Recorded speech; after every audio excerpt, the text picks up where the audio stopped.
Hi, I'm Anya, a senior at Meritto. I welcome you all to this edition of Education Circuit by Meritto. We host experts, leaders, and decision makers from across the global education ecosystem. In this series, we dive into the latest insights, emerging trends, and proven best practices that are shaping the future of education. Over the past sessions, we have had the privilege of hosting incredible voices from institutions like Clark Atlanta University, Boston University, De Montfort University, Sunway University, Abu Dhabi University, Asia Pacific University, Old Dominion University, and many more. And today promises to be just as insightful. For those of you who don't know, Meritto is the global standard in enrollment technology for colleges and universities. We believe that admissions teams shouldn't have to navigate complex systems or struggle with outdated tools in an AI driven world where speed and precision are essential. That's why Meritto stands out with the purposeful solutions designed for admission professionals, not tech experts. With its intuitive interface, robust data structure, and AI driven automation, Meritto empowers institutions to recruit smarter, engage students more effectively, and streamline their entire admission journey. The goal of today's session is to dive into the very timely theme driving fall enrollments in Malaysia with AI and emerging tech programs. With fall 2025 now in its final stretch, universities across Malaysia are under pressure to meet shifting students' expectations while competing in one of the most challenging in tech cycles yet. Institutions are thinking not just how to attract students, but also how to convert it into real enrollment success. And to explore and to help us explore this, I'm thrilled to welcome our guest speaker for today, Dr. Sasa Arsovski. He's an recognized researcher with over 2 decades of experience in AI and IT development. His work spans computer vision, neural networks, genetic algorithms, and deep learning, with applications ranging from to chatbots and fintech. PhD in Applied Computer Science and Informatics, Dr. Sasa has served as professor, researcher, and visiting faculty across Europe and Asia. And today he leads as faculty dean of AI and robotics at Raffles University in Malaysia. With numerous publications, books, and leadership roles in global AI initiatives, is a unique blend of academic depth and practical insights into programs like AI and robotics can shape student demand, institutional strategy, enrollment outcomes. We welcome you, sir. Welcome, thank you. And joining us with a truly global perspective is Shabazz Siddiqui, Director of International Business at Meritto. With over a decade of experience in education, Shabazz has worked with more than 1,000 institutions across UAE and Malaysia, helping them have meaningful enrollment growth technology that's built for execution, not complexity. He's played a key role in making Meritto the go-to platform for institutions aiming to simplify the processes and skills faster. And today he's here to help us in strategy implementation. Hi, Shabazz. Hi Tanya, thank you so much for the kind introduction. Hello everyone. So to set the stage, I'd like to first turn to Dr. Sasa and have a normal chat with him. Like Dr. Sasa, before we dive into the trends and strategies, could you start by telling us a bit about Raffles University? I'm sure our audiences would like to know more about it and your role there as well. It's a university that a lot of different programs, especially I will talk about AI. So we are offering the Bachelor in AI, Master in AI, and PhD in AI, also Bachelor in Data Science, Diploma in Data Science, and general courses, Bachelor of Information Technologies. Besides those courses, of course, we have a business faculty, we have a psychology faculty, and Raffles is very well known with his design faculties. So we have a fashion design faculties, interior design faculties, digital game design faculties. So with lots of faculties inside our university, we are facing really rise of the enrollments in the last few years. It is exponential rise of the students and number of the students that enroll for our programs. Definitely there is a few reasons for that, and I can explain this during our conversation later. That's interesting, sir. And for surely we'll dive into more. Um, Now let's just talk about the landscape and the shifts. As Malaysia is targeting, 250,000 international students by 2025 end, and student demand is diversifying fast. So both regional and international. From your vintage point, what are the most significant shifts you're noticing in how students are making enrollment decisions today? But I cannot say that is the one most significant shift. There is a few factors. One of those factors and most important factors for students is employment opportunities. Of course, students want to be sure that program that they enroll will lead them to the meaningful job opportunities. Another factor, of course, that we need to consider is costs of the programs. Of course, financial aid or scholarship are huge investment for the families, especially today in the Malaysia. But we cannot forget and leave the quality of programs that are offered and differentiation of the programs. So university with really innovative and teaching methods, international recognition, and definitely strong digital learning platform are offering unique opportunities for the student. So to ensure, of course, employment, costs, and innovative technologies and digital. Well, absolutely. Thank you so much for sharing. Really sets the stage. Now, building on that, Shabazz, you worked with universities of all sizes, right? So, how are Malaysian universities approaching this fall differently? They think how to engage, attract, and influence, and like what are they doing differently this time? Absolutely a valid question. So this fall, Malaysian universities, in my opinion, are being far more intentional about student-centric. Traditionally, recruitment was heavily dependent on physical events and legacy processes, but now institutions and universities are adopting for hybrid approaches, balancing digital campaign with personalized on-ground engagement. Also seeing universities put more emphasis on international students, especially from South Asia and Middle East and Africa, by enhancing virtual tours, multilingual contents, and simplified admission pathways.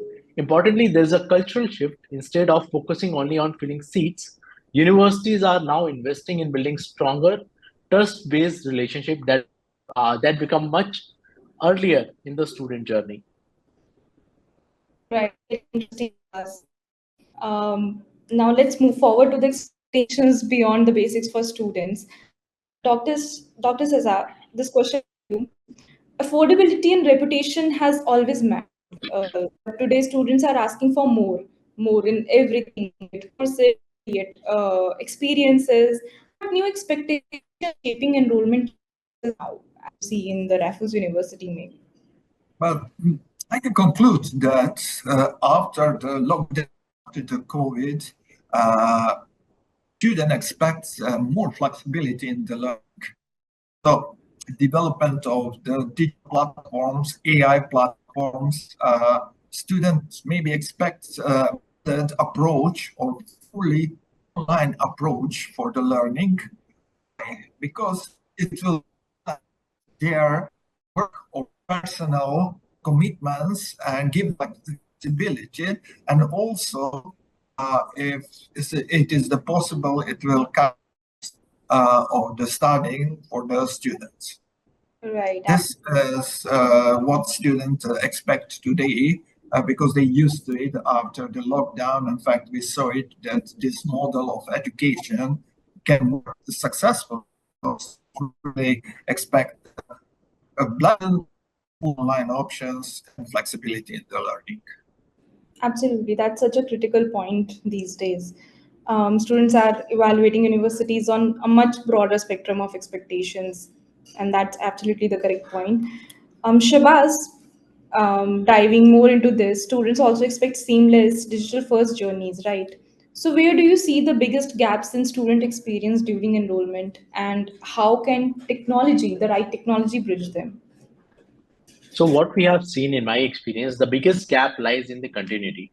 Student often moves from inquiry to application to admission, but each stage feels disconnected because universities run multiple systems that don't talk to each other. This creates friction, delay, and sometimes even lost opportunities. Technology can definitely bridge this gap by creating a unified enrollment ecosystem, bringing all the departments like marketing, the counseling team, the finance team, the communication team, the marketing team in a single platform. So, a unified CRM that can automate the entire enrollment process is where the technology can bridge this particular gap. Essentially, technology isn't just about efficiency, it's about trust and personalization as well. This is where technology will play a huge role in terms of bringing everything in a unified platform. Right, absolutely. Like, it's not enough to spark interest anymore. Universities need to make the entire journey consistent, seamless, and student first from the very first touch point. So, moving further, Dr. Sasa, you talked about differentiators in programs, right? So many universities now offer AI and tech-driven programs. In your way, what makes them true differentiators for students rather than just another course available in any of the other university? Yes, you're right. Many universities offer the AI programs, but uh, this is not only offering simple theoretical course. We need to go beyond the theory and integrate the hands-on experiences. We need to integrate the industry standard tools, and we need to give the chance to the students to participate in the live industrial project. So I think that most important key it's industry collaboration and making connection between the academia and the industry, not focusing only on the theory, but provide to students with hands-on experience in the AI tools and AI practices. Mhm. Great insight. So, I mean, differentiator clearly isn't just about offering the program. If I could say that it's about how the program is maybe designed, delivered, and then connected to the real student aspirations also at the end. That's what matters. Yes. So, Shabazz, institutions often generate interest but lose students mid-funnel, right? Where do you see the biggest breakdowns happening, and how can AI-driven strategies help sustain interest through to the actual enrollments? Absolutely. So, like you said, the biggest breakdown usually happens in the mid funnel. So, Right. what do I mean? Mid funnel is that after a student has shown initial interest, but before they are fully committed, at this stage, there is a maximum dropout, or you can say a breakdown. At this stage, students often face long gaps in communication, generic follow ups, or complex processes that leave them feeling disintegrated or disengaged with a particular university. This is where many universities lose momentum. AI-driven strategies, in my opinion, can definitely close these gaps. For example, predictive analysis can flag which students are at risk of dropping out, while intelligent automation can ensure timely nudges to the particular students. It could be, related to reminder of completing the application, or it could be personalized content about scholarship based on the intent of the candidate, whether the candidate is intended in scholarship, or like Dr. Sasa said, if the candidate is more interested in physical aspects, or let's say, apart from theory, the practicality of the particular program. So, are we sharing the content that the student can relate with the particular content, like what type of labs are there, what type of industrial partnership are there, or are we just pushing them to take the admission without even analyzing what they want to seek from this particular program? So that's where AI will become very critical. AI assistants are important because they are available 24 into 7. They adopt, they train themselves. They are well versed with the personalized approach. They can understand the cultural nitty gritties and guide the student throughout the journey, and the student will not feel left alone. In short, if I have to tell you, AI transformation and the mid funnel from a leaky pipeline can transform the leaky pipeline into a guided pathway. So that's how AI approach could be a way of ensuring that there are no gaps when it comes to the bottlenecks, or let's say student dropout in the mid funnel. Absolutely agreeing with you, Shabazz here. So, Dr. Sasa, let's dive deeper into AI and their solutions, and especially as the Dean of AI and Robotics, you've seen how fast the AI space is growing. But not all solutions are created equal, right? So, from your experience of these many years and exploring all of this, which kind of AI solutions actually you think would work best for education? Like something that you believe in and you'd like to share with the audience. Uh, to implement, in fact, AI solution, this is a huge problem, especially for every faculty who wants to implement AI and robotics in their programs. The first major challenge that we'll have is infrastructure. Of course, budgeting and infrastructure, but we cannot forget put behind the curriculum design. Curriculum design is very important because the AI is a really fast-moving industry, and literally some of the modules that are offered curriculum need to be changed or adapted, let's say monthly. Because of that, the Raffles University adopt innovative technical teaching and learning support system that is developed at Raffles University. It's called My AI Teaching Assistant Platform. So all the faculties and universities inside the Raffles Educational Corporation are using My AI Teaching Assistant Platform together with numerous universities in Indonesia and in the Europe. So using the AI to teach the AI, it's an approach that we are adopted at the Raffles University, and we developed the platform that is for now shows the great results and enable to our lecturers, in fact, to go beyond the standard curriculum development and standard curriculum delivery to the AI curriculum delivery. Thank you for sharing that, sir. And Shabazz, from your experience guiding institutions through this, where do universities often get it right or wrong when selecting AI for enrollment? So when it comes to AI for enrollment, in fact, when it comes to generic AI, and I'm sure Dr. Sasa will agree with me, is understanding the AI at first place. If you see, many of us are using GPT, but when you ask what is the difference between the models that have been launched, right, they'll not be able to understand that. So the idea is to understand first the fundamentals of AI, right? Like what are the types of model where they have been trained, like Dr. Sasa said, a very right thing, training the AI with the AI, right? But to do that, you need to know the basics, like what is conversation, what is token, right?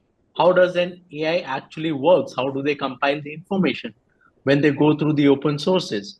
So when it comes to selecting the particular things, right, in my experience, first I'll talk about how, when or which universities have done it right and how. So when it comes to selecting the right things, right, I have seen the universities or the institutions that have gone beyond the buzzword of AI are actually asked the right questions and taking the right set of solutions. For example, one question could be, does this solution have its own knowledge hub, or it's just sitting on a generic LLM, right? Can it retain the context across multiple student conversations? Or is it every time, starting from a scratch, right? Does it integrate with your CRM and personalized responses? When the institutions push for clarity on these things, they usually end up with a partner who can generally improve the student journey. Now, coming to the part where it goes wrong, right? So we have seen decisions which are being made on surface level demos or let's say cost standalone, right? It is there when you see university pick tools that look sleek, but lacks memory or let's say live data fetch or even guardrails, which are very much important because you are guiding a particular student. So it's very much important like what guardrails you have set for that particular AI, solution that you have taken, because that will decide how that particular AI is going to behave or respond to the particular queries, because student can ask anything. So guardrail setting is also important, right? And the results, are the student getting the generic or even inaccurate answers? Because when you are taking just a wrapper solution that has been created on LLM without guardrails, or which is working on very less tokens, right, and not compiling the information in a hyper personalized manner, that's where the problem starts, right? The reality is that the right AI for enrollment isn't just about being smart. It needs architecture that ensures continuity, personalization, and brand safety as well, which is very much important.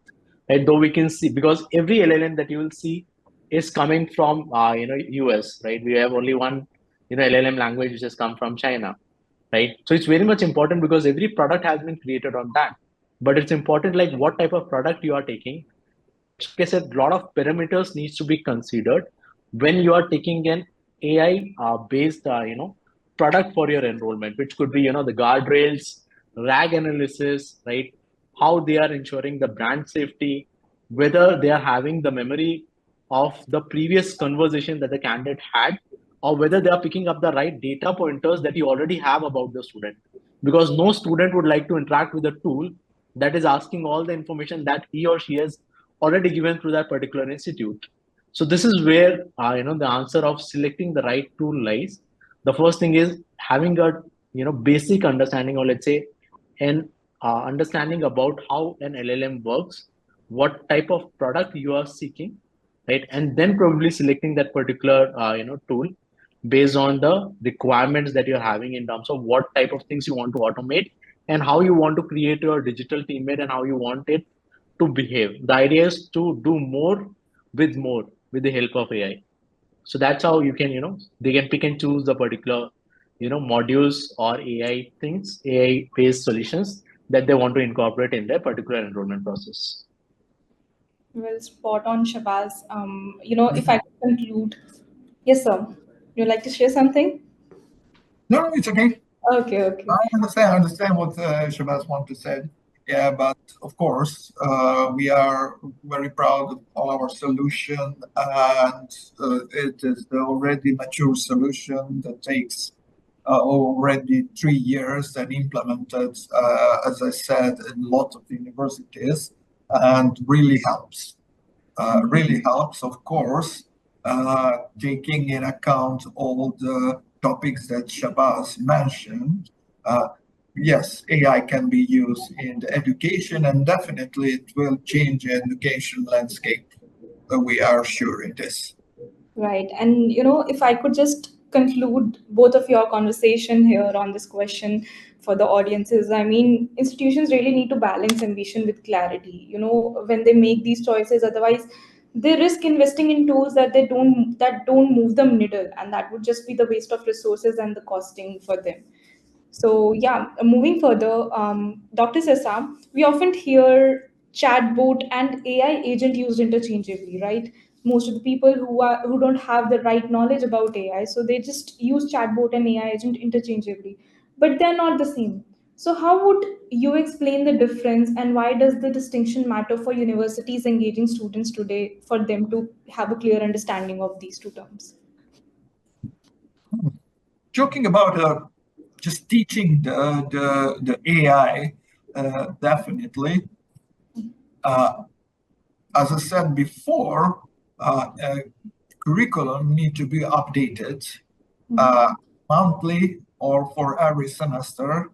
This is one story. Second, we need to offer to students the high quality research and real life implementations of the new technologies. In fact, it is the blending the cutting edge technologies and the latest technologies with the strong research part of the university and implementing those things into the industry with the industry collaboration. But to teach the student AI, of course, there is the standard modules that needs to be taught during the faculties, especially in the second and third year of the bachelor. Of course, students needs to go through the natural language processing. They need to know the basics of machine learning, basis of the deep learning architectures, basis of the image processing. And then after that, of course, here at Raffles University, I always introduce the students with the transformer architectures and architectures of different large language models that can be found currently on the market. And in fact, give them the chance to implement all those solutions into the real life to their projects. Thank you for sharing that, sir. Shivaji, coming back to the same question for you also, like how is chatbot and AI agent different as it is being used interchangeably? And for an enrollment strategy lens, how do you see moving from a chatbot to a true AI agent change the way universities engage students throughout their journey? A very valid question, and I guess this is very important for everyone to understand, right? Like what type of products they want, right? It might be a chatbot which could be a right fit for them, or could be an AI agent. From enrollment strategy lens, right? Moving from if I talk about chatbot to AI agent, fundamentally changes how university engage students because it shifts the interaction from transactional to rational. So in short, our chatbot is reactive. It waits for a keyword, pulls a script or a FAQ, and gives every student the same generic answer that is useful for the basic query. But it doesn't guide a student throughout the journey. That's where chatbot will come or have a limitation. Whereas when it comes to an AI agent or a digital teammate, on the other hand, it understands the intent, it is aware, and it is memory driven, so it understands the meaning behind the student question, remembers the past conversation, pick up the data pointers that it is having, right, and tailor the response based on their particular profile or where exactly they are stuck, let's say in terms of the enrollment process, right. The change in the game for enrollment, about the agentic AI is that it can proactively answer all the queries, right? It's not giving a generic answers. So in short, where chatbots are scripts, AI agents become student guides, helping universities deliver the kind of digital first human-like experience, right, in today's learner might expect. So that are the core, differentiation between a chatbot and an AI agent that a particular organization, should be aware about, and based on that they can select. There is nothing right or wrong. It depends on what exactly they want to achieve. What is the end goal? So sometimes even the FAQs are the end goals. In that case, chatbot is the right fit. In case they want more digital AI agent that is guiding the candidate throughout the journey with hyper personalization and having the knowledge about their culture and etc., then AI agents are the one that one should prefer.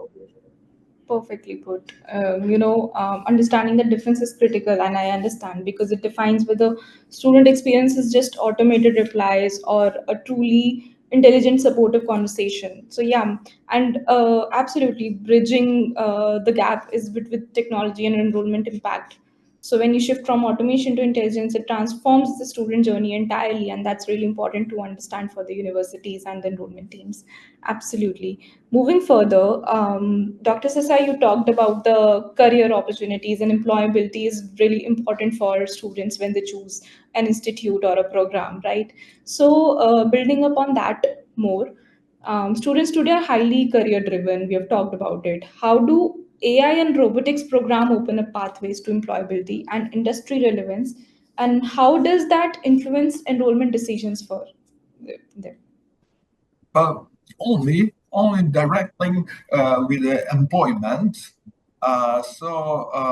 With the skills, experience, and the networking, because university also needs to provide to students the network, industrial networks that will promise the industry relevance or their career readiness. And those are the maybe key drivers of the students, especially for their AI and robotics programs, connections with the industry and their ability to solve the real life problems and implement the AI into the real life problems. So this is the most important thing for the students and how to choose the faculty and how which faculty needs to be enrolled. Of course, faculty that will offer strong and high level research together with the industry relevance of the research projects. Absolutely agreeing with you, sir. And programs that directly connect to future careers give universities a powerful edge. So that is really important for universities to look out when they are offering these things. Shabazz, moving further, you've seen institutions across regions. We've talked about that in our previous questions also, right? So if you had to share one piece of advice, what's the key advantage universities should focus on, to turn digital innovation into enrollment success? All right, a very valid question. So if I have to share just one piece of advice, in my opinion, it would be, make digital innovation student first, not system first. Mhm. Why I said this? Because too often institute adopt to technology for efficiency, digitizing form, automation workflows, but students, still feel like they are navigating fragmented systems. The real advantage come when the particular digital tools are designed to simplify the student journey. This means personalization, continuity across all touch points, and proactive guidance so that every student feel known, supported, and is inspired to move forward and complete their particular journey. When universities focus on technology as an experience enabler rather than just a back office tool, innovation then in that particular case translates directly into higher engagement, stronger trust, and ultimately resulting in real enrollment success and retention of the students. Hmm. Great takeaway, Shabazz. Dr. Sasa, as we wrap up, what advice would you give to higher ed leaders in Southeast Asia? If I have to say that who are trying to balance evolving student demand with maybe academic innovation and long-term institutional growth. So, what would be your advice to those higher leaders in Southeast Asia? I think that, of course, the education leaders in Southeast Asia, in fact, need to understand and not understand, accept that future is already here, and that will educational landscape with the AI, it will really change. Educational system needs to be changed, and education is supposed to be democratized on the different ways. We at the Raffles University currently expecting, we are in the final phase or getting the credentials for the fully AI delivered and designed bachelor degree. Without, of course, teachers and lecturers are used to design the lessons, but a complete system will provide the lessons and complete learning journey through the 3 years. Why is this important? It's different from any online platform, but why it's important? The price, the cost of the online bachelor degree in the data science will be around the $3,000, comparing with the $30,000, how much costs the face-to-face learning journey. It will give the chance to the vast population in different countries and different students, so people will be able, we will try to democratize the education and give the chance to anyone to get a bachelor degree with the help of the AI. And this is something that is already here, and I think from the January intake that Raffles University will start offering the bachelor degree in the data science completely designed, delivered, assessed by the AI. So this is the future, and future is here. And we need to see, as I said to our colleagues and my colleagues in the different university, it is not a question how we will implement the AI in our teaching programs. In fact, the question is what will be role of the teachers in the future of education.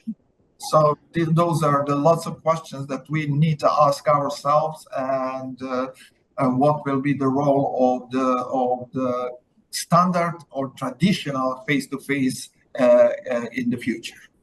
So this is my view of the things. Thank you so much, sir. That's really interesting to know this perspective of yours. And now, as respecting both of your times, we have to wrap up this conversation. And drawing close to this conversation's end, I would like to thank Dr. Sasa and Shabazz for sharing such valuable perspectives, and to our audience for being part of today's conversation. If there's one thing that truly stood out, it is that student expectations are evolving faster than ever, and Malaysian higher education is at the turning point. The future is now, as Sir rightly said. Institutions that respond with agility, combining academic innovation, future ready programs, and tech enabled enrollment strategies, are not just meeting the challenges of this fall, but also building stronger positioning for the years ahead. So, the path forward is about creating value that resonates with students, sustaining their interests, and aligning enrollment efforts with the long term institutional goals. And with that, I'd like to just ask Shabazz and Dr. Sasa if you have one line or one thing that you just want to share with our audiences, maybe around the conversation today we had, maybe something that you just want to share to each other and to the audience, or something like we've already shared an advice, or something that has stuck with you in these past days. Anything that you'd like to share, starting with you, Dr. Sasa. Okay, just to share, in fact, the repeat, the closing that we are living the future. AI will change everything. We need to be aware of it, and definitely approach to the teaching and learning will change. How it will looks like, now we have a lot of different solutions on the market. Definitely how it will looks like for 5 years, I really cannot say currently now, but we can expect great changes, and we are living in the really, really exciting time of the changes, and it is the new industrial revolution. So in this case, everything is possible, and from today's perspective, everything looks possible. So only imagination can bring us forward how education will looks like in the next 5 years. Absolutely. That's like a very powerful reminder, I would say. Thank you so much for sharing that, sir. Thank you. Over to you, Shabazz. Absolutely. Continuing what Dr. Sasa said, right? It's just like an industrial revolution when the first time tractor came, right? The adoption was less, right? People were doing manual work.